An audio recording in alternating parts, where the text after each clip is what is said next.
Ingat semuanya, kalau Anda durhaka kepada orang tua tidak akan bahagia. Maka jangan menikah Anda dengan orang durhaka pada orang tua. Kalau Anda mengerti calon menantu kok durhaka sama orang tua, batalin. Jangan membawa malpetaka di rumah Anda. Assalamualaikum warahmatullahi wabarakatuh. Alhamdulillah. Alhamdulillahilladzi idza arada min ibadihi khairan ja'ala fi qulubihim mahabbatan lil ulama.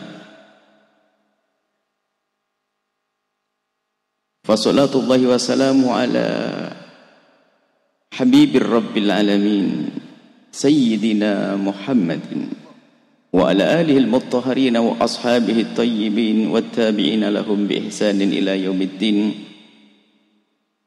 Allahumma ya rabbana kama jama'tana fi hadhihi al-lailati al-mubarakati fajma'na yawmal qiyamati ma'a habibika sayyidina Muhammad.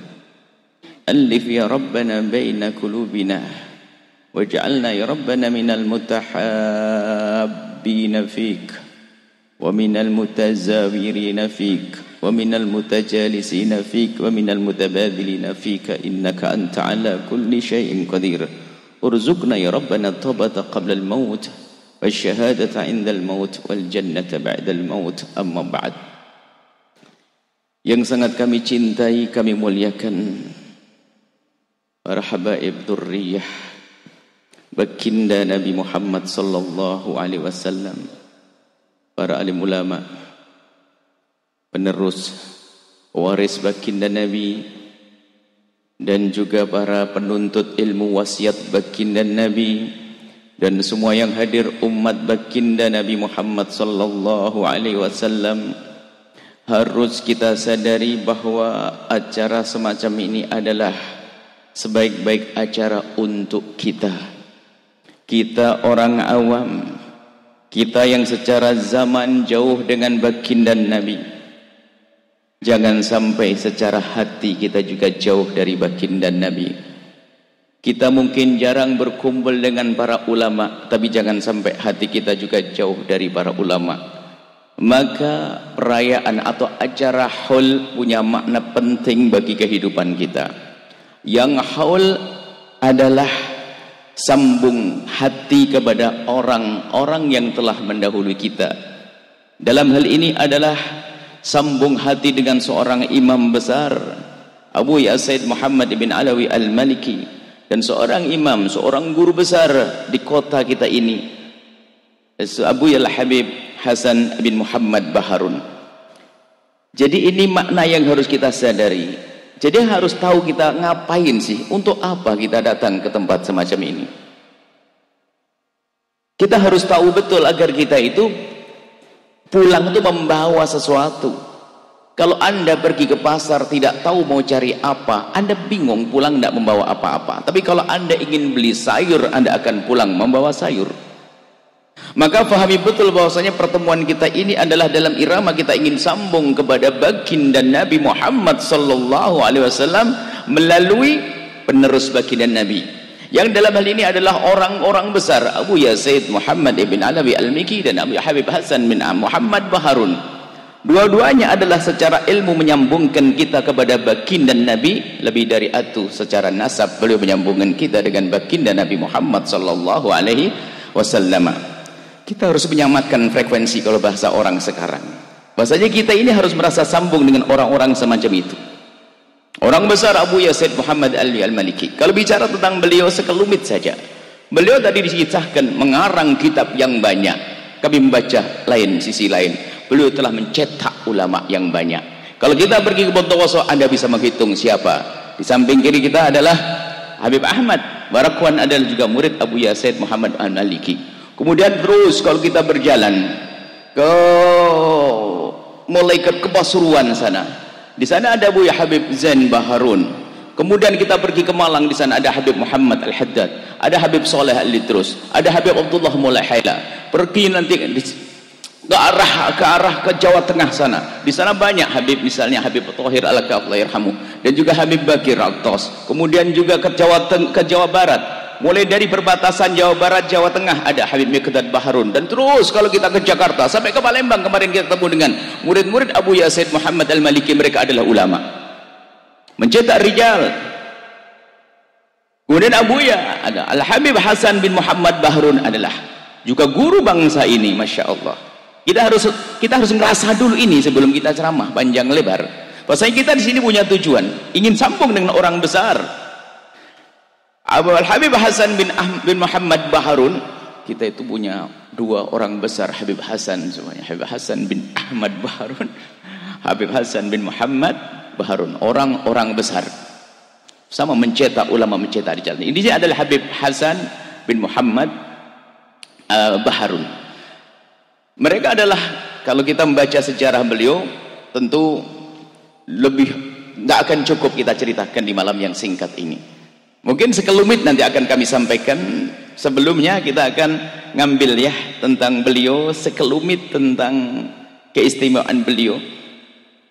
Dan juga kalau di kanan kami adalah Abuya Al-Syekh Ustaz Muhammad Hasan bin Abdul Muiz Tirmidzi. Nama beliau adalah Muhammad Hasan. Beliau adalah Habib Profesor Muhammad Hasan. Dan memang sebetulnya dua nama ini ada penggabungan yang menunjukkan makna yang besar, karena nama beliau diambil dari nama beliau. Nama ini Abuya Hasan ini, Muhammad Hasan, diambil dari nama Profesor Muhammad Hasan. Apa yang bisa kita pahami di balik ini? Ikatan yang istimewa antara ahli bait Nabi Muhammad dengan ulamanya Rasulullah. Ini yang harus kita lestarikan. Ini yang harus kita pahami makna ini. Hubungan baik. Dan ini harus berlanjut dan berlanjut, bukan saja di dunia sampai di akhirat, bukan sampai hari ini dan seterusnya. Mulai tadi saya memanja, makanya saya ingin di sini saja biar saya diupdate dua orang yang punya ikatan istimewa yang harus kita tiru. Hubungan baik yang harus kita tiru. Ikatan para kiai, para ulama dengan ahli baitnya Rasulullah sallallahu alaihi wasallam. Dan inilah yang membangun bangsa ini, membangun negeri ini, dibangun dengan ikatan baik para ulama, para habaib. Kalau kita ke atas sampai kepada baginda Nabi, turun lagi baginda Nabi SAW, kita ingin sambung dengan Nabi nggak mungkin bisa kecuali melalui pintunya. Ada dua pintu besar di atas sana, yaitu pintu yang bernama sahabat Nabi SAW, pintu ahli bait Nabi, atau pintu ahli bait Nabi, pintu sahabat Nabi Muhammad SAW. Musuh Allah itu tidak ingin kalau umat Nabi itu sambung dengan nabinya, maka ingin diputus. Yang artinya memutus kita dengan Islam dong, dengan Nabi Muhammad. Sehingga ada upaya untuk meragukan kecintaan kita kepada sahabat Nabi. Itu dari masa ke masa selalu ada. Upaya-upaya untuk menjauhkan kita dari sahabat Nabi SAW. Kemudian yang kedua adalah upaya untuk menjauhkan kita daripada dzurriyyah Nabi Muhammad, juga ada dari masa ke masa. Sudahlah, itu yang harus kita pahami. Kemudian apa yang harus kita lakukan saat ini? Seperti yang terjadi tadi. Ikatan dua orang. Bagaimana kita menjaga hubungan baik antara kita dengan para ulama Rasulullah, dengan Khaldadi, ulama Rasulullah, kemudian dzurriyyah baginda Nabi Muhammad SAW, harus kita jaga. Itu adalah rasa di dalam hati, kecintaan kepada para ulama di dalam hati, kecintaan pada ahli bait di dalam hati, bukan suara yang lantang yang kita ucapkan. Hati. Jadi hati yang mencintai dengan sesungguhnya. Maka karena ini dari hati, maka yang harus kita jaga bukan sekedar kita menjaga hati, tapi pintu-pintu hati yang harus kita jaga. Kami yakin semuanya ini punya kecintaan, benih-benih cinta kepada baginda Nabi, termasuk ke bawah kepada dzurriyyah Nabi, ulama Rasulullah, ada semuanya. Kami yakin ada itu semuanya. Tapi kalau kita tidak waspada, hai hamba Allah, kalau kita tidak waspada, kapan itu? Di saat kuping kita bolong, tidak kita pasang filter saringan, mata kita juga tidak kita pasang saringan, akhirnya semua kita lihat, semua kita dengar, kemudian kita masuk ke hati kita, kadang rusak hati kita tanpa kita sadari. Maka ini pesan untuk semuanya. Apapun isu-isu tentang kejelekan para ulama, Anda harus tepis. Tidak, saya tidak boleh percaya itu. Termasuk di dalam adalah kepada ahli bait Nabi. Sudah, pokoknya tutup gitu saja supaya hati kita itu aman. Sudah selesai. Karena apa? Jangan sok kita berpikir, wah aku akan, insyaallah aku bisa bertahan. Enggak. Kalau sudah hati kemasukan prasangka buruk kepada ulama, kepada ahli bait Nabi Muhammad, kita akan rugi. Kalau kepada ulama, kita tidak akan mengikuti petuahnya, sehingga merendahkan ulama. Hari ini kita menemukan anak kecil bisa mencaci ulama. Hari ini kita menemukan orang-orang yang tidak pernah kenal dzurriyyah Nabi bisa mencaci saja. Bisa, karena apa? Kupingnya tidak pernah dijaga, sehingga hatinya kotor. Baik, ini mukadimah yang perlu kami hadirkan, supaya kita ini benar-benar ngerti maksud kita datang ke tempat ini. Haul adalah untuk sambung dengan Nabi melalui tadi ahli bait Nabi Muhammad, kemudian ada ulama Nabi Muhammad sallallahu alaihi wasallam. Baik, kemudian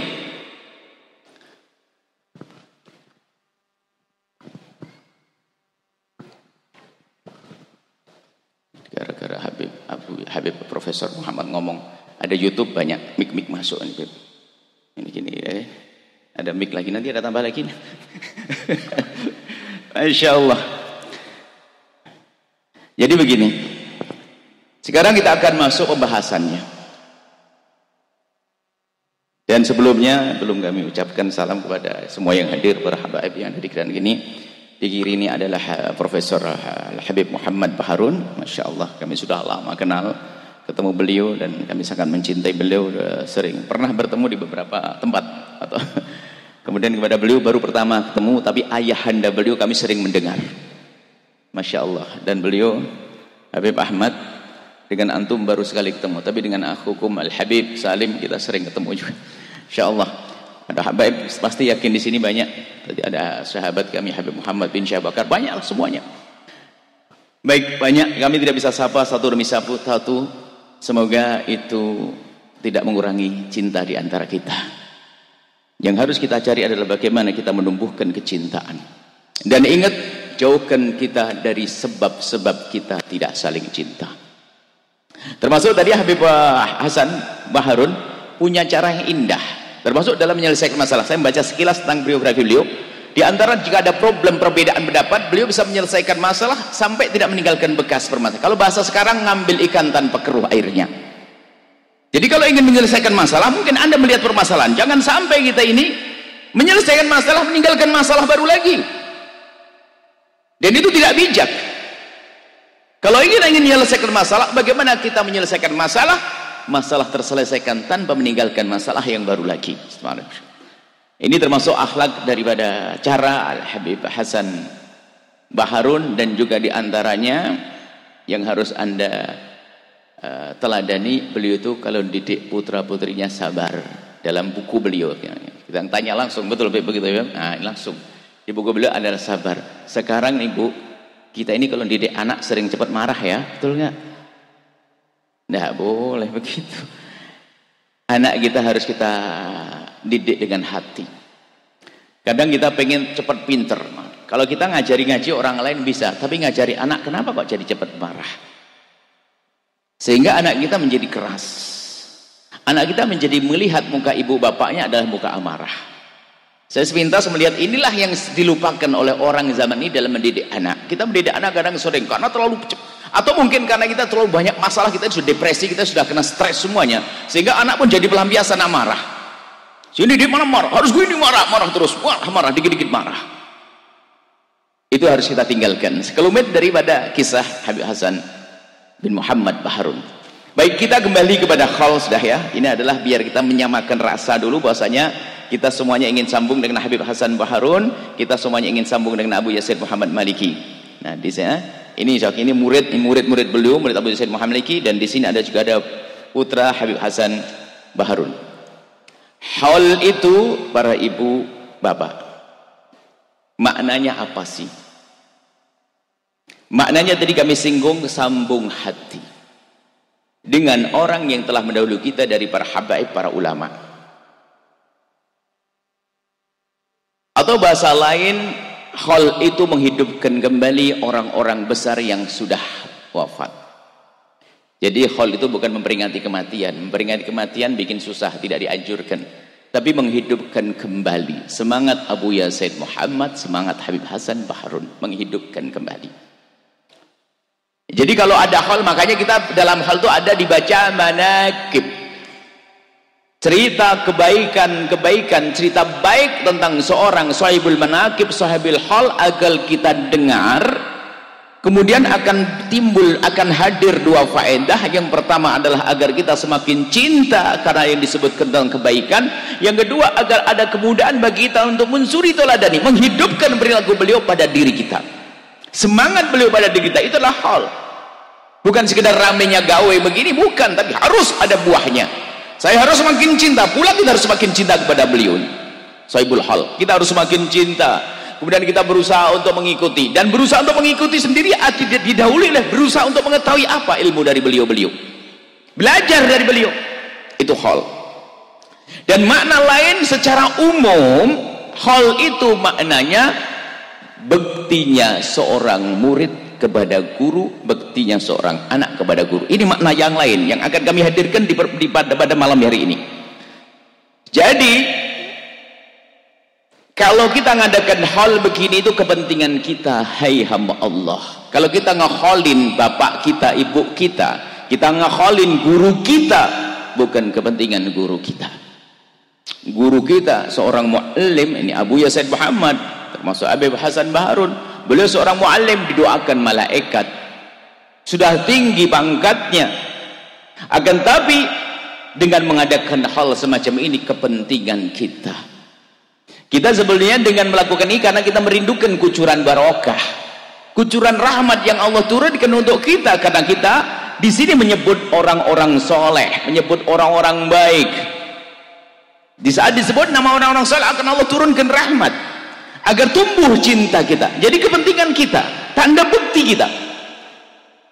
Orang tua kita, kalau ada orang tua meninggal dunia, jika ada orang tua yang meninggal dunia, selagi dia seorang mukmin, maka setiap saat didoakan oleh manusia sejagat. Biarpun anaknya nggak doain, didoakan manusia sejagat. Berarti kalau anak tidak mendoakan, dia yang rugi.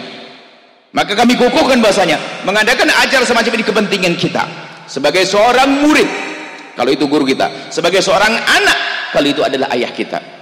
Maka hal ini punya makna bekti, makna bekti kepada orang yang telah meninggal dunia. Kita sering ditanya, bagaimana cara bakti kita kepada orang yang telah mendahului kita, baik itu namanya guru atau orang tua. Sebab bakti kepada guru menjadikan ilmu kita berkah, manfaat. Ada orang ilmunya banyak, Quran menghafal 7 bulan, Alfiyah bin Malik 3 bulan, fikihnya kuat dan sebagainya, tapi tidak manfaat ilmunya karena tidak punya bakti kepada guru. Ingat wahai para santri, pegangi gurumu, pegangi gurumu. Kalau kita tidak memegangi guru dengan serius, maka ilmu kita adalah ilmu yang tidak bermanfaat. Dengan cinta, sambung hati dengan guru, termasuk mengadakan hal begini dalam irama kita sambung hati dengan guru, ingin berbakti kepada guru. Termasuk orang tua kita juga begitu, sambung hati dengan orang tua. Nah ini, ingin berbakti pada orang tua, kepada guru. Kalau ingin ilmu bermanfaat, ingat dengan guru harus benar. Tidak, kalau ada, kadang murid itu cepat sombong, mulai pintar sedikit sudah waduh kayak lupa dengan gurunya. Lupa dengan gurunya, dia akan manfaat ilmunya karena dia telah memutus. Sebab ilmu bukan hanya sekedar hafalan. Kalau sekedar hafalan tuh orang kafir pun bisa menghafal. Orang berkafir, ada orang yang belajar kepada orang Islam menghafal tapi tidak mendapatkan hidayah. Akan tapi ada nur, ada cahaya ilmu yang diambil dengan berbakti, dengan khidmah. Termasuk nasihat dari Abuya Said Muhammad Maliki adalah khidmah. Beliau sering bicara tentang khidmah. Khidmah itu tidak lain tanda kalau kita punya bakti pada guru kita. Jadi bakti pada guru adalah menjadikan ilmu manfaat. Kelihatannya ilmunya nggak seberapa banyak, tapi ternyata setiap diperdengarkan kepada orang mendengar dan mengamalkan ilmu tersebut bisa membuat perubahan. Memang dia tidak sefaqih orang yang ada di sana, tidak sealim orang yang ada di sana, akan tapi karena ilmunya berkah, manfaat. Ini. Kemudian yang kedua adalah berbakti kepada orang tua adalah kunci kebaikan, kebahagiaan dalam hidupmu. Inilah poin ini yang akan kami tekankan. Wahai para anak, ingat wahai para anak, tidak akan bahagia dan tidak akan bahagia dan akan sengsara, sengsara, sengsara seorang anak yang menjalani hidup dengan durhaka kepada orang tua. Ingat, kalau ada orang menemukan permasalahan dalam hidupnya di hari ini, maka segera koreksi urusanmu dengan orang tuamu. Orang tuamu. Jadi berbakti pada orang tua ini penting banget, termasuk orang tua telah meninggal dunia dengan acara semacam ini. Berbakti pada orang tua, wa qadha rabbuka alla ta'budu illa iyyah. Orang tua di sini kalau kita perluas termasuk guru. Cuman spesial lebih khusus adalah orang tua yang menjadikan sebab kelahiran, dijadikan oleh Allah sebab kelahiran kita. Dia sambung hati dengan orang tua penting sekali. Tadi dengan ilmu, dengan guru pembahasan khusus panjang lebar dengan guru. Tapi kami ingin perluas permasalahannya dengan orang tua yang menjalani hidup dengan durhaka kepada orang tua. Dia akan menemukan kesengsaraan, tidak akan bisa bahagia. Biarpun katanya menemukan gunung emas, tetap akan sengsara. Dan ketahuilah dia akan dihukum oleh Allah di dunia sebelum di akhirat. Kullu dzambin yu'akhirullahu 'uqubatahu yaumal qiyamah. Semua dosa-dosa akan ditunda hukumannya di hari kiamat kecuali uququl walidain, durhaka kepada orang tua, maka akan didahulukan di dunia sebelum di akhirat. Maka hamba Allah dengar, yang masih punya orang tua pegangi, serius dengan orang tuamu. Lihat, kalau Al-Quran melarang fala taqul lahuma uffin, jangan sampai engkau berkata dengan kalimat uff. Uff itu adalah begini, bicara dengan orang tua dengan keadaan yang kita tidak nyaman, tidak senang. Kalau zaman sekarang mungkin begini, jika ada seorang anak diingatkan oleh orang tuanya, kemudian dia berkata begini, iya iya mi, kenapa harus pakai iya iya 2 kali? Kenapa tidak cukup kata iya umi, marhab selesai. Kalau iya umi oke, tapi iya iya dia marah dia. Kenapa iya iya? Kurang ajar dia. Hati-hati orang tuamu. Malam ini kita harus sukses, bahagia di dunia, bahagia di akhirat dengan orang tua. Dan hal ini untuk 3 ini kalau orang tua telah meninggal dunia. Jadi hal ini untuk orang tua atau untuk guru. Jadi hal ini kalau bicara syariatnya hal, biasanya ada orang membid'ahkan, menyalahkan hal karena dia tidak membaca hal itu dari sisi pemahaman yang benar. Jadi ada orang yang ingin berbakti pada orang tuanya, cuman orang tua sudah meninggal dunia, bahkan masih hidup pun juga bisa. Kalau hal ini untuk orang meninggal dunia, cuman maknanya harus kita perluas orang yang masih hidup. Jadi kalau ada orang tua meninggal dunia, mungkin ada yang berkata, aduh aku nyesal, guruku sudah meninggal dunia, gimana cara berbaktiku? Ibuku telah meninggal dunia, bagaimana cara berbaktiku agar aku berkah dalam hidupku? Maka pertama adalah 3 hal yang harus Anda lakukan untuk berbakti pada guru yang telah mendahului kita atau kepada orang tua yang telah mendahului kita. Catat, yang pertama adalah jangan Anda berdoa kecuali Anda bawa orang tua Anda dan guru Anda dalam panjatan doa Anda. Kita itu sering doa yang banyak tapi lupa dengan guru, lupa dengan orang tua. Kenapa? Hatinya kurang sambung.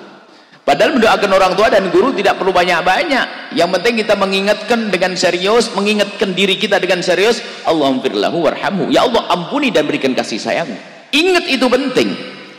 Maka pastikan dalam sholat Anda jangan berdoa kecuali orang tua Anda bawa dalam doa Anda. Maka karena itulah kami mencoba dalam kita ada satu amalan yang kita wajibkan diri kita sendiri sehari itu. Setiap sholat kita tidak boleh kurang baca Fatihah 3 kali. Kita bagi. Yang pertama adalah untuk baginda Nabi, kemudian juga keluarga dan ahli bait Nabi SAW yang telah mendahului. Kemudian yang kedua adalah untuk orang yang telah meninggal dunia dari selain ahli bait Nabi tadi, dari guru-guru dan seterusnya. Yang ketiga adalah orang tua yang masih hidup. Maksudnya untuk mengingatkan saja. Kita tuh sering lupa loh ya. Kita sering membaca doa panjang umur, rezeki banyak, pengen tapi lupa dengan orang tuanya. Lupanya ini menunjukkan kalau kita tidak sambung. Ingat wahai anak. Kepada guru pun demikian. Imam Syafi'i radhiyallahu ta'ala anhu beliau berkata, demi Allah, Imam Ahmad bin Hanbal adalah orang besar, menjadi besar karena begitu hebatnya di dalam mencintai gurunya, Imam Syafi'i, guru Imam Syafi'i. Imam Ahmad berkata, demi Allah, semenjak aku kenal dengan Imam Syafi'i, aku tidak melakukan sholat 2 rakaat kecuali aku doakan Imam Syafi'i dalam sholatku. Mendoakan itu penting. Nah, ini yang pertama. Di dalam hal ada doa. Makanya kalau anda mengholin ibu anda, ada doa di dalamnya.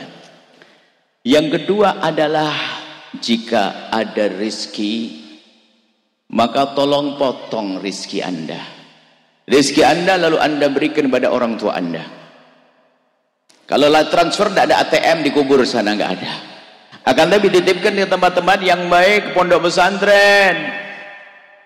Dan tadi kita mendengar dari beliau Buya Kiai Muhammad Hasan, beliau cerita tentang perkembangan pondok. Ini kesempatan bagi kita. Kalau ulama, masya Allah, ilmunya akan dibaca di mana-mana. Akan tapi kita bagaimana yang orang awam? Kita yang orang awam, jangan ragu, sisihkan rezeki kita untuk bergabung dengan ulama. Kalau anda serius dengan rezeki anda, bergabung dengan para habaib, para ulama yang beliau berjuang di jalan Allah seperti pondok pesantren, anda menitipkan rezeki di tempat tersebut, tiba-tiba nanti anda diizinkan duduk dengan para ulama di akhirat nanti. Maka ini kesempatan. Ada pondok beginilah, ini biasanya orang kaya cerdas tuh, orang kaya cerdas ya. Saya sedikit kemana-mana karena tadi menarik sekali topik yang disampaikan oleh pemuqaddimah. Saya kemana-mana sedikit. Jadi orang kaya cerdas. Kalau jadi ulama itu, coba Kiai Muhammad Hasan berapa tahun mondok? Lama sekali mondok. Saya mondok 18 tahun, Bu. Pak, ini ada orang kaya cerdas, mondok enggak, tiba-tiba dia kaya. Akhirnya apa? Cuman duitnya digunakan bantu para habaib, para ulama. Akhirnya membantu para habaib, para ulama bikin pondok dan sebagainya. Enggak pernah mondok, nengkreng duduk dengan para ulama, para habaib nanti di surga. Ini enggak usah ngaji, enggak usah mondok, ini orang pinter banget. Jadi maka dari itu kita harus cerdas. Kalau anda ternyata tidak dipilih Allah menjadi ahli ilmu, tapi anda harus pecinta ahli ilmu, maka dukung pondok pesantren semacam ini atau di pondok manapun anda dukung.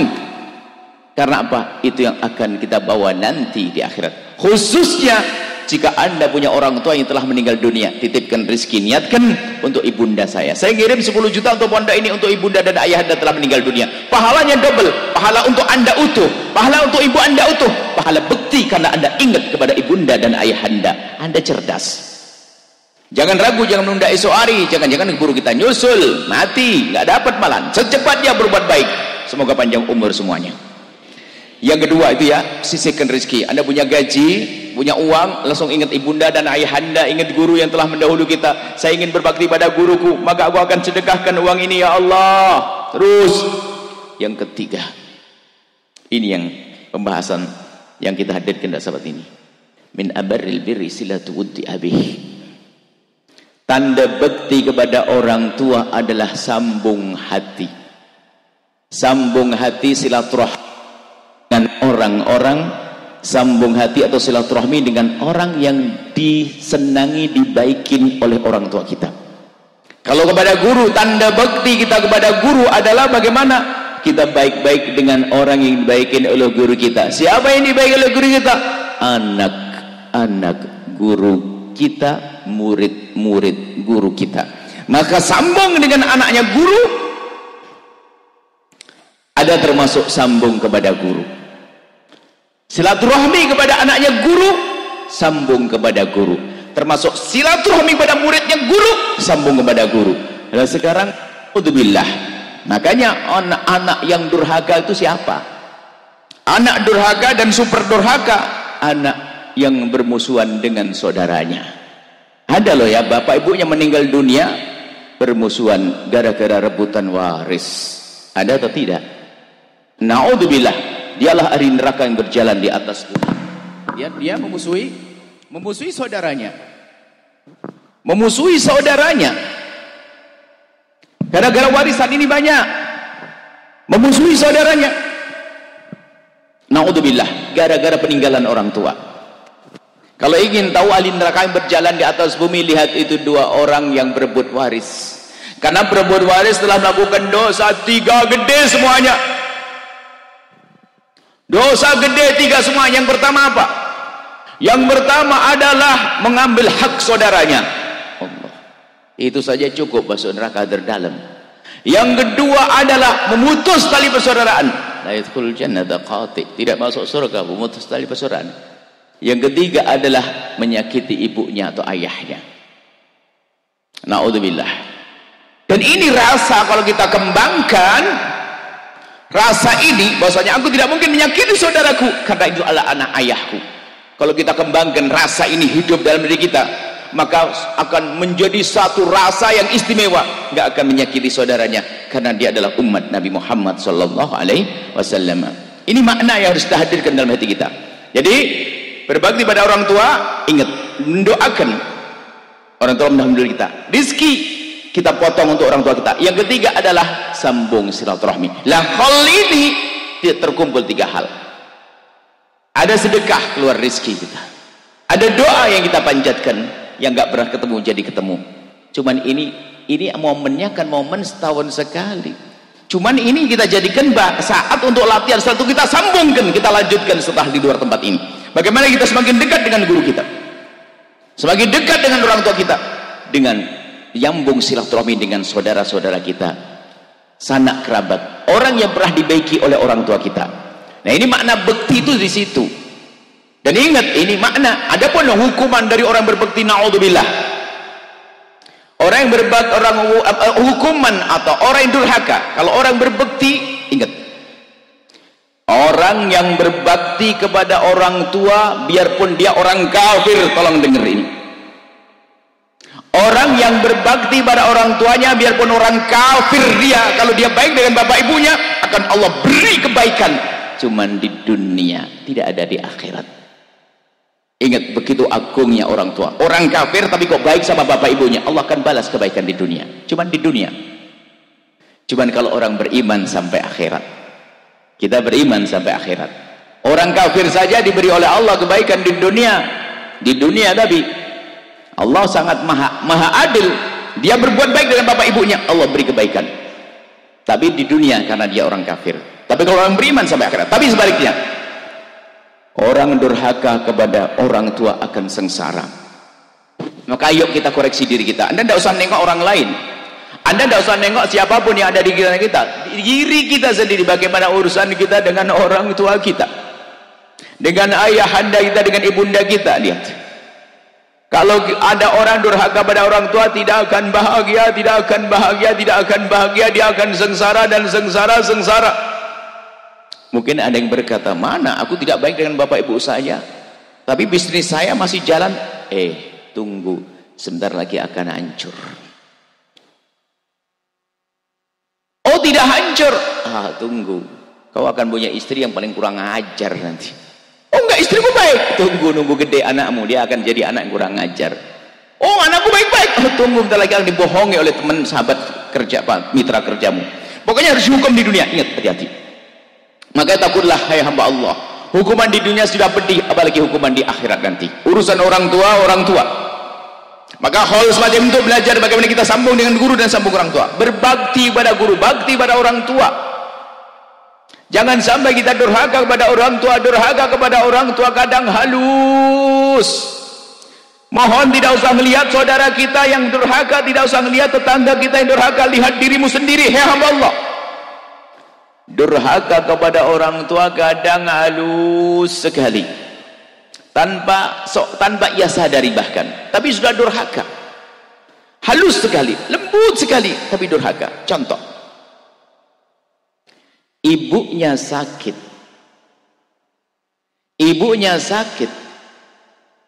dia melayani ibunya dengan serius. Atau seorang anak berbakti, berbuat baik pada bapak ibunya, pengabdiannya luar biasa. Wah, paling semangat dia mengabdi kepada ibunya dan ayahandanya. Cuman ternyata diam-diam dia itu pengen sertifikat toko bapaknya dirubah atas nama dia. Oh, hati-hati, karena mengabdinya bukan karena Allah, dia sengsara itu anak. Bahkan bisa saja ibunya sakit, dia itu mau ke rumah ibunya nggak berani, telepon dulu kepada abang-abangnya. Telepon kepada abangnya. Kenapa telepon dulu kepada abang-abangnya? Dia pengen tahu abangnya sudah datang kepada ibu atau belum. Lah memang kenapa? Sebab kalau belum, dia itu takut suruh menebus obatnya. Hati-hati. Durhaka pada orang tua itu halus. Maka kalau Anda mendengar orang tua Anda sakit, Anda harus jadi orang pertama, bahkan berharap yang nebus obatnya adalah aku, yang akan menyelesaikan rumah sakitnya adalah aku. Berlomba. Anda baru orang berbakti pada orang tua. Halus kadang orang durhaka, yang halus. Dan ingat, seorang tua nggak bisa kita membalas kebaikan orang tua. Berbakti halus, durhaka halus. Kadang tidak disadari tapi sudah masuk wilayah durhaka, karena sebetulnya hatinya tidak sambung. Kami pernah membuat contoh bakti kepada orang tua. Contoh bakti, ada seorang anak. Zaman dulu tuh kalau sekolah itu kan naik sepeda. Sekarang zamannya motor banyak. Ada seorang anak muda mau berangkat sekolah. Sebelum berangkat sekolah, dia nunggu di rumahnya itu sambil makan. Biasanya kalau di kampung itu nyamperin, diampirin gitu Bu. Jadi yang paling jauh nyamperin, jadi bisa rombongan bareng-bareng gitu. Suatu ketika ada seorang anak muda, anak SMP atau SMA anak SMP kelas 3. Di saat dia lagi sarapan pagi, tiba-tiba ada bel, ting ting ting dari kawannya. Ayo cepat, kesiangan nanti, cepet. Karena dia mendengar kalimat kesiangan, dia buru-buru makannya, cepet dia makan cepet. Setelah makan selesai, cuci tangan, cium tangan ibunya, langsung ngambil sepeda pergi ke sekolah. Sekolahnya tidak jauh, 1 kiloan. Setelah sampai sekolah, tiba-tiba dia kembali lagi. Setelah kembali lagi, temannya tuh bingung. Kenapa tadi sudah sampai sekolahan, kenapa dia balik lagi? Ditunggu, tidak lama kemudian sudah datang lagi. Lalu ditanya, kenapa kamu pulang? Ada ketinggalan ya? Enggak. Terus kenapa kamu pulang? Enggak ngerjain PR ya? Enggak. Ya terus kenapa pulang? Iya, aku pulang karena waktu kamu nyamperin aku tadi, aku kan lagi makan. Kemudian kamu bilang waktu sudah siang, aku jadi buru-buru sehingga aku langsung cuci tangan, kemudian aku salaman kepada ibuku. Aku lupa kalau piring tadi belum aku cuci. Aku tidak rela jika piring itu dicuci oleh ibundaku. Ayo, rasa itu. Hari ini sudah tua, kadang-kadang begitu gampangnya. Titip sekalian ya, cuciin baju.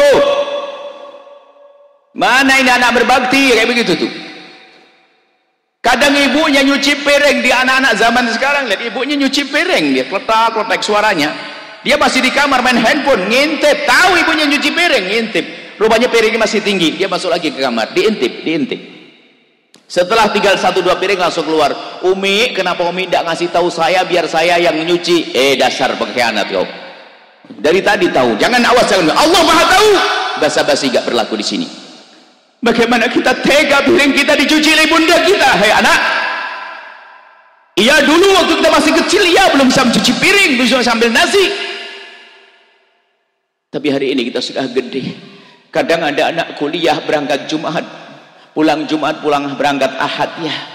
Kalau pulang membawa tas, istrinya baju kotor, langsung hari Ahad. Mama harus cepat bersih, ma, jangan sampai tidak, ma ya, cepat ya ma. Enak aja kau nih. Mana akhlakmu, mana adabmu, mana baktimu, mana cintamu kepada orang tua? Iya dulu waktu kita kecil kita belum bisa mencuci baju, dicucikan oleh orang tua kita. Sekarang kita sudah gede, berubahlah hai hamba Allah. Jangan biasa ngangkat suara di depan orang tua, urusan orang tua hati-hati. Keberkahan hidup dengan orang tua. Durhaka kepada orang tua akan sengsara dan akan sengsara. Berubahlah semua dari kita. Ayo, bagaimana kita dengan orang tua kita? Kita ingin balas budi orang tua, nggak bisa. Ada suatu ketika ada orang yang sangat baik pada zaman Abdullah bin Umar putra Sayyidina Umar bin Khattab. Ada seorang anak muda yang ingin berbakti pada ibundanya, dan ibundanya minta haji atau minta umroh, sehingga dituruti oleh sang anak, minta umroh, digendong sampai lehernya terluka karena di satu pengikat seperti kain begitu untuk menggendong ibundanya. Jadi karena di Mekah waktu itu masih sedikit jamaah, bukan seperti hari ini, kelihatan. Jadi kelihatan dia tawaf, biasanya kelihatan. Dan Sayyidina Abdullah bin Umar melihat anak muda ini hebat, menggendong ibundanya untuk tawaf, menggendong ibundanya untuk sa'i. Setelah selesai sang ibunda didudukkan, baru sang anak minta izin, Umi, didudukkan, diambilkan air zam-zam. Lalu sang anak minta izin, Umi, saya akan ngadep Imam Abdullah bin Umar. Iya nak. Ngadep kata Imam Abdullah bin Umar, Assalamualaikum, waalaikumsalam. Wahai Imam Abdullah bin Umar. Iya nak. Anda melihat kami tadi, Imam Abdullah lihat saya. Oh iya, hebat kau. Kau menggendong ibundamu untuk umrah. Iya. karena ibuku sangat baik. Terus aku ingin membalas budi ibundaku, dan alhamdulillah aku bisa menggendong ibundaku untuk umroh. Sekarang aku ingin tanya kepadamu, wahai Imam Abdullah bin Umar, apakah yang aku lakukan ini sudah bisa membalas kebaikan ibundaku? Mendengar pertanyaan seperti itu, Sayyidina Abdullah bin Umar menjawab dengan spontan, tidak wahai anak muda, apa yang kau lakukan tidak ada apa-apanya dibanding sesaat waktu ibundamu melahirkan. Karena waktu ibundamu melahirkanmu taruhannya nyawa, dan kau menggendong ibundamu tidak pernah pakai taruhan nyawa. Kemudian lebih dari itu, wahai anak muda, dengar, ibunda itu setelah melahirkan biarpun sakitnya seperti itu, begitu senangnya melihat anak, kemudian anak digendong. Di saat digendong berharap kapan anak bisa buka mata, di saat sudah bisa buka mata berharap kapan anak bisa tengkurap, di saat sudah tengkurap berharap kapan anak bisa merangkak, di saat sudah merangkak berharap kapan anak bisa berdiri, di saat berdiri kapan bisa berjalan, kapan bisa besar, dan seterusnya. Itulah seorang ibunda di saat melihat sang anak. Akan tapi lihat wahai anak muda, alangkah banyaknya di hari ini seorang anak di saat menggendong ibundanya berkata dalam hatinya, kapan ibundaku mati?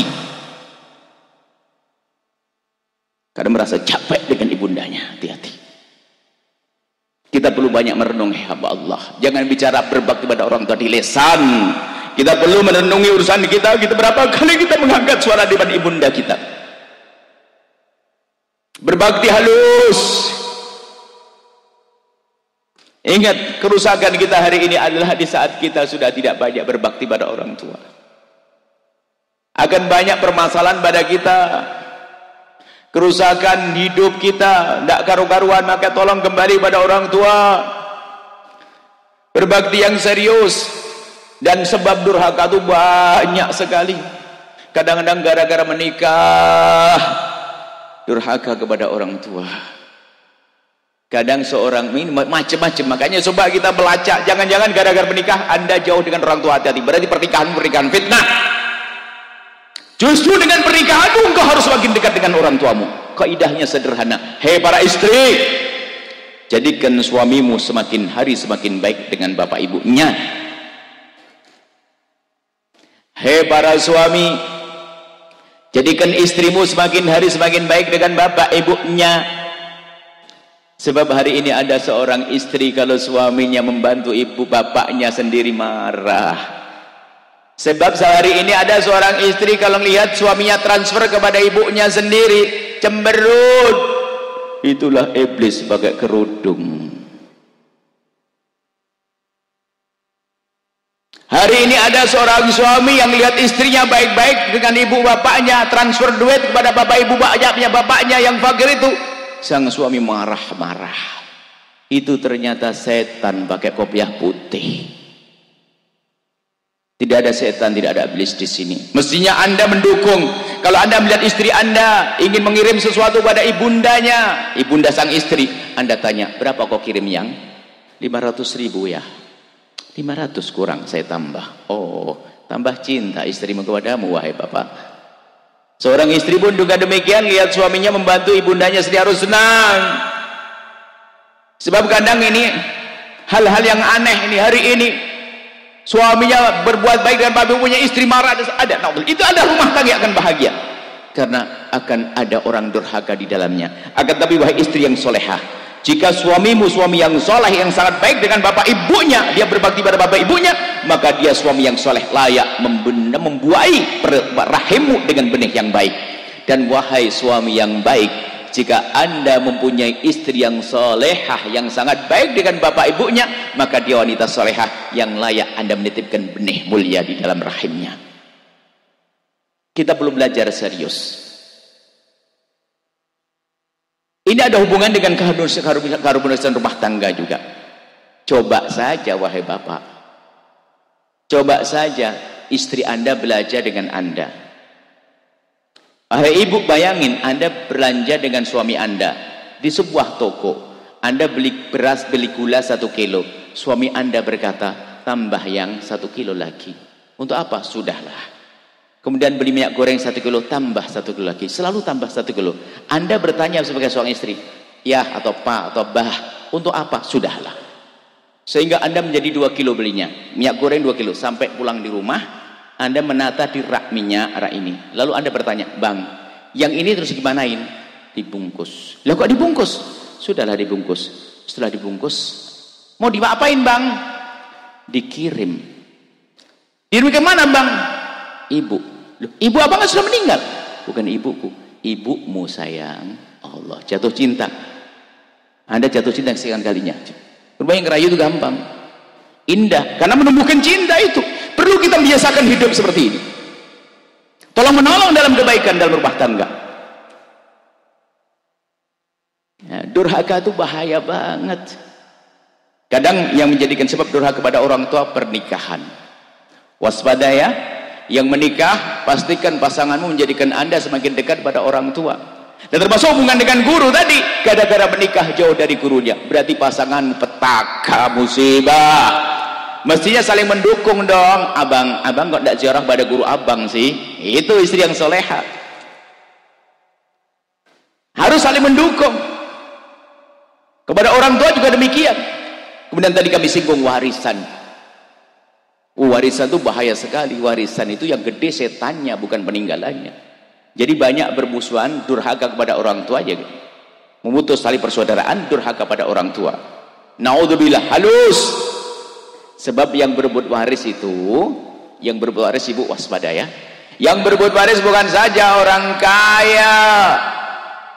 Orang melarat pun berebut waris, rebusan meja, patah kaki. Hati-hati. Yang berebut waris bukan saja orang kaya, sudah melarat berebut waris ada. Dan ternyata yang berebut waris bukan saja orang bodoh.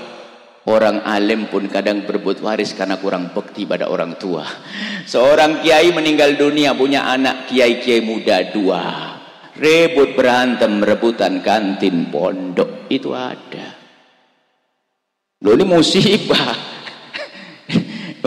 Ini adalah musibah juga. Anak permasalahannya hatinya tidak sambung dengan orang tua. Kalau hatinya sambung dengan orang tua,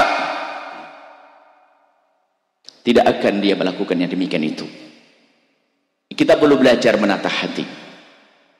Termasuk lihat hari ini. Kalau kita, ini sangat luas sekali wahai ibu. Permasalahan kita permasalahan hati. Kalau Nabi mengajarkan saling mencintai. Kalau Anda mencintai saudara Anda, tidak akan Anda rebut waris. Kalau Anda mencintai ibu Anda, karena Allah, tidak akan Anda durhaka. Cinta yang semua, kalau kita bercermati, cinta yang kita bangun kembali kepada cinta kepada Allah, cinta Rasulullah sallallahu alaihi wasallam. Makanya kita mencari sebab kita durhaka pada orang tua itu apa, sebab kita itu menjadikan tidak cinta kepada ahli bait apa, sebab kita tidak cinta kepada sahabat. Kita cari, jangan hanya ikut-ikutan saja. Apa yang menumbuhkan cinta kira-kira? Kita cari yang menjadikan kita semakin cinta dengan saudara kita. Saudara kita pandang dia tuh itu adalah anak daripada ibu kita. Lihat wajah ibu kita di adik kita. Lihat wajah ayah kita di adik kita, agar kita tidak kurang ajar kepada adik kita. Dengan cinta, nggak ada permusuhan, nggak ada dendam. Dalam hal ini ada kisah tentang Imam Ahmad bin Hanbal. Masalah cinta itu meleburkan semuanya, meluruhkan. Imam Ahmad bin Hanbal, ada Imam Ahmad ya Habib, ini kisah Imam Ahmad bin Hanbal itu orang yang dibelenggu di 3 generasi. Jadi 3 khalifah itu memusuhi Imam Ahmad bin Hanbal, 3 atau 2 khalifah. Jadi Imam Ahmad bin Hanbal itu dihukum, dibelenggu, di musim dingin dikasih air dan sebagainya. Yang namanya Imam Ahmad ya orang alim, tapi kan manusia, ada marah, ada dendam. Sehingga beliau itu pernah dalam riwayat berwasiat, kalau aku mati nanti tolong rantai ini kubur bersama aku. Maksud apa? Aku akan jadikan rantai itu bukti bahwasanya aku telah dizalimi dan aku akan tuntut di hadapan Allah. Karena belenggu rantai ini akan aku simpan, ini akan aku jadikan bahan untuk menuntut di hadapan Allah bahwa aku telah dizalimi oleh khalifah. Betul, setelah dibebaskan Imam Ahmad bin Hanbal, rupanya berita amarahnya Imam Ahmad bin Hanbal kedengaran sama khalifah. Khalifah itu kemudian mendatangi Imam Ahmad bin Hanbal dan minta maaf kepada Imam Ahmad bin Hanbal. Setelah minta maaf kepada Imam Ahmad bin Hanbal, yang semula Imam Ahmad sangat marah, Imam Ahmad melihat khalifah kemudian leleh, menitikkan air mata dalam riwayat. Leleh, luluh hatinya, lalu berkata begini, demi Allah, telah aku maafkan engkau dan ayahmu karena telah aku sadari saat itu aku melihat wajahmu ke atas, engkau adalah sambung kepada Sayyidina Abbas, pamannya Rasulullah sallallahu alaihi wasallam. Kok gampang banget meluluhkan ini. Makanya tolongin ulama Rasulullah ada sambung dengan Nabi, dzurriyyah Nabi sambung dengan Nabi, orang tua kita ada sambung dengan Nabi. Jadi permasalahan kita, makanya kita sering adakan maulid itu harus ada buahnya dong. Maulid Nabi nggak mungkin kita akan mencaci ulama, nggak akan kita membenci habaib dzurriyyah Nabi, nggak akan kita. Itu harus ada buahnya. Jangan maulid tok sampai di rumah bikin nangis ibundanya. Baik, kita selesaikan tentang ibunda dan ayahanda berbakti pada orang tua tadi. Maka semuanya yuk pulang ke rumah masing-masing. Kita benahi urusan kita dengan orang tua. Jangan Anda mengangkat suara. Seringlah melihat ke bumi, jangan melihat ke langit. Maksudnya kalau orang tua tawaduk secara tawaduk, nggih yang sesungguhnya, bukan nggih nggak kepanggih. Tahu bahasa Jawa, nggih nggak kepanggih, iya tapi kurang ajar di belakangnya. Tetap serius dengan ibunda, dengan ayahanda. Pandang mereka dengan kasih sayang, ya. Kemudian jangan mengangkat suara. Kemudian juga mengingat terus dengan rizki kita. Adik-adik kita pandang bahwasanya itu adalah anak orang tua kita. Ingat semuanya, kalau Anda durhaka kepada orang tua tidak akan bahagia. Maka jangan menikah Anda dengan orang durhaka pada orang tua. Kalau Anda mengerti calon menantu kok durhaka sama orang tua, batalin. Jangan membawa malapetaka di rumah Anda. Batalin dia. Kan sudah besok pernikahan, batalin biarpun besok. Oh, dia kurang ajar sama orang tuanya kok. Rugi sama orang tua. Ini pendidikan dari baginda Nabi Muhammad sallallahu alaihi wasallam. Mungkin inilah yang bisa kami sampaikan ya. Semoga Allah menjadikan kita hamba yang merindu cinta kepada baginda Nabi sallallahu alaihi wasallam, kepada sahabat Nabi. Coba sedikit saya akan sebelum didoakan oleh para habaib, saya sedikit punya permohonan ya. Minta diamini, ada beberapa lintasan-lintasan di hati. Bismillahirrahmanirrahim. Alhamdulillahirabbil alamin. Allahumma shalli ala habibina sayyidina Muhammad wa ali sayyidina Muhammad. Allahumma ya Allah, pandang kami dengan kasih sayang dan cinta darimu ya Allah. Dan kami mohon ya Allah, jadikan kami hamba yang saling mencintai karenamu ya Allah. Seperti engkau pertemukan kami saat ini, pertemukan kami kelak di surga bersama kekasihmu Nabi Muhammad. Seperti yang kau pertemukan jasad kami, pertemukan hati kami dalam cinta karenamu ya Allah. Jauhkan kami dari kebencian ya Allah, benci kepada sesama kami ya Allah. Jauhkan kami dari dendam kepada sesama kami ya Allah. Jika ada orang berbuat salah kepada kami, menyakiti kami, zalim pada kami, aniaya kepada kami tentang urusan kami, kami mohon ya Allah, ampuni dia ya Allah, jangan hukum dia ya Allah, karena dia umat kekasihmu Nabi Muhammad ya Allah. Jauhkan kami dari sebab-sebab kebencian dengan sahabat saudara kami, dan jauhkan kami dari sebab kebencian kepada dzurriyyah kekasihmu Nabi Muhammad ya Allah. Jauhkan kami dari sebab benci kepada dzurriyyah kekasihmu Nabi Muhammad ya Allah. Jauhkan telinga kami dari mendengar hal-hal menjadi sebab kami kurang cinta kepada dzurriyyah kekasihmu Nabi Muhammad ya Allah. Dan jika ada orang ya Allah yang punya lesan menjadi sebab ya Allah kami jauh dari dzurriyyah kekasihmu Nabi Muhammad ya Allah, ganti lesannya dengan lesan yang baik ya Allah, menyeru cinta kepada dzurriyyah kekasihmu Nabi Muhammad ya Allah. Sungguh kami tidak ingin ada orang yang sujud ya Allah lalu hatinya tidak cinta, kami tidak rela itu ya Allah. Ya Allah, jauhkan kami dari benci kepada sahabat kekasihmu Nabi Muhammad. Dan kami mohon ya Allah, tumbuhkan kepada kami semua kecintaan kepada ulama kekasihmu Nabi Muhammad. Ulama kekasihmu Nabi Muhammad ya Allah, jangan sampai kami hanya mendengar namanya tanpa cinta dengan hati kami ya Allah. Ya Allah, kami ingin mencintai ulama kekasihmu Nabi Muhammad. Engkau yang menguasai hati kami, engkau yang memiliki hati kami. Dan kami mohon ya Allah, ampuni orang tua kami dan guru-guru kami, berikan kasih sayangmu kepada mereka ya Allah, orang tua kami ya Allah. Dan mudahkan kami berbakti pada orang tua kami, jauhkan kami dari durhaka kepada orang tua kami ya Allah. Jika ada di antara kami yang hadir di sini ada yang sering durhaka, sering menyakiti orang tua mereka ya Allah, kami mohon ya Allah, berikan pertolongan kepada mereka malam ini ya Allah, agar di saat kembali mereka dari tempat ini mereka bisa berbakti pada orang tua mereka. Sungguh ya Allah, kami tidak rela jika ada orang yang menghadiri majelis ini lalu dia durhaka kepada orang tua mereka. Yang durhaka pada orang tua tidak akan selamat ya Allah, tidak akan bahagia. Maka kami mohon ya Allah, jangan sampai ada di antara kami hamba-Mu yang durhaka pada orang tua ya Allah. Dan kami mohon tambahkan kecintaan kami kepada orang tua kami ya Allah, dan ampuni ya Allah selama ini kekasaran kami kepada orang tua kami ya Allah. Orang tua kami ya Allah, orang tua kami ya Allah, orang tua kami ya Allah, yang ya Allah yang jalannya tertatih-tatih, tubuh mulai membungkuk, kulit keriput ya Allah, pandangan mulai kabur, rambut memutih. Kadang kami masih membentak mereka ya Allah. Ya Allah, ya Allah, ya Allah, ampuni kami ya Allah, mudahkan kami untuk berbakti ya Allah. Kadang kami sering marah dengan orang tua kami, maka malam ini kami ingin berubah ya Allah. Kami tidak ingin sengsara di dunia dan sengsara di akhirat. Mudahkan kami berbakti pada orang tua kami ya Allah. Dan kami mohon ya Allah, tambahkan kecintaan kami kepada guru-guru ya Allah, guru-guru mulia yang saat ini kami berkumpul karena mereka ya Allah.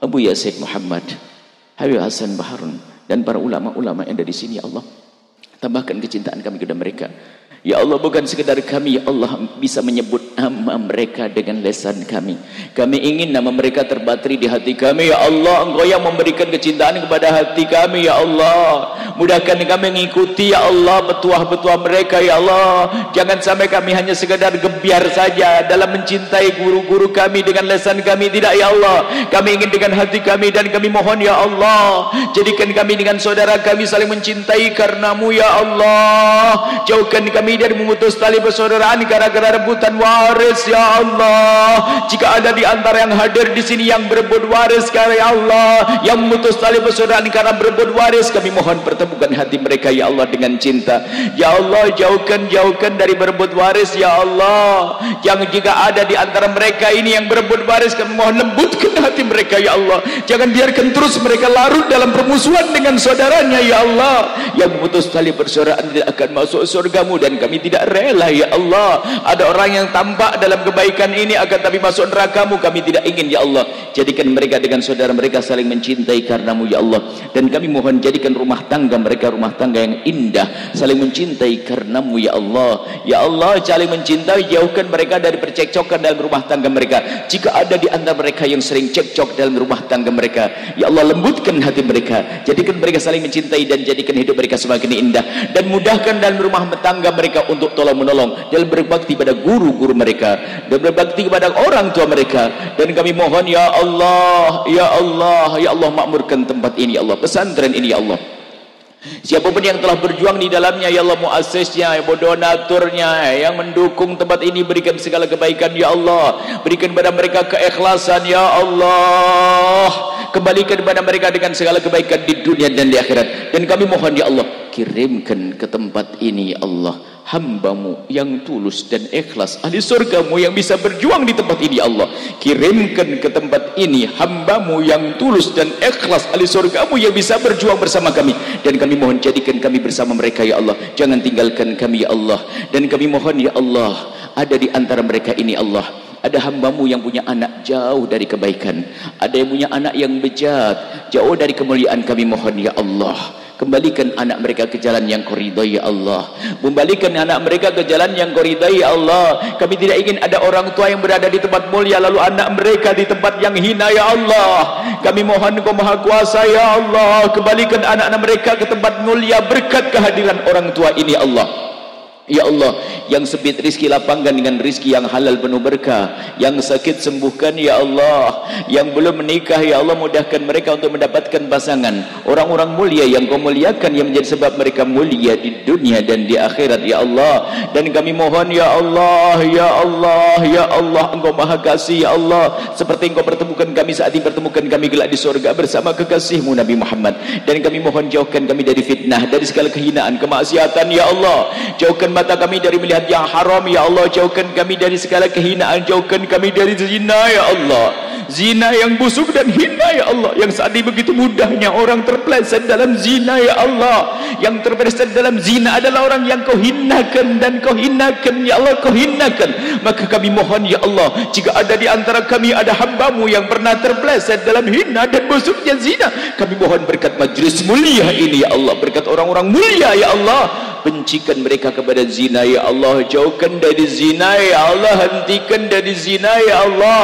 dan ampuni mereka ya Allah, dan tutup aib mereka ya Allah, sehingga mereka tidak terhinakan di dunia dan tidak terhinakan di akhirat ya Allah. Jaga hati kami ya Allah, jaga syahwat kami ya Allah, cukupkan kami dengan yang halal darimu ya Allah, dan kami mohon ya Allah, jaga ya Allah para dzurriyyah kekasihmu Nabi Muhammad di kota ini ya Allah, jaga ulama kekasihmu Nabi Muhammad, jaga pecinta-pecinta mereka ya Allah, jauhkan kami semua dari fitnah, dan kami mohon ya Allah, ya Allah, jangan kau jadikan ini pertemuan terakhir kami ya Allah, kami ingin selalu bertemu dalam kebaikan, dalam keindahan, dalam cinta karenamu ya Allah, ya Allah, ya Allah, ya Allah, dan kami mohon yang sempit rezeki, lapangan rezeki mereka dengan rezeki yang halal penuh berkah, yang sakit sembuhkan, yang punya hutang mudahkan dalam bayar hutang-hutang, dan kami mohon ya Allah panjangkan umur kami dalam ketaatan serta sehat wal afiat ya Allah, dan kami mohon ya Allah tetangga pesantren ini ya Allah, jadikan mereka tetangga ahli surga ya Allah, dan kami mohon jika ada satu dari mereka yang tidak senang dengan pesantren ini, kami mohon jadikan senang ya Allah. Kami sungguh tidak rela jika ada tetangga pondok ini membenci pondok ini, sebab yang membenci pondok ini akan sengsara ya Allah, dan kami tidak rela dia tetangga kami ya Allah. Jika ada yang tidak senang dengan pesantren ini, jadikan mereka senang dengan pesantren ini ya Allah, jadikan tetangga pondok ini menjadi ahli salat, ahli salat, ahli salat ya Allah, dan jadikan tetangga pesantren menjadi orang-orang mulia di dunia dan di akhirat. Dan kami mohon ya Allah, ya Allah, ya Allah, siapapun ya Allah yang tersakiti hatinya oleh kalimat-kalimat kami, kami mohon ampuni mereka ya Allah, muliakan mereka ya Allah, ampuni mereka, muliakan mereka ya Allah, yang tersakiti hati kami ganti dengan kebahagiaan ya Allah.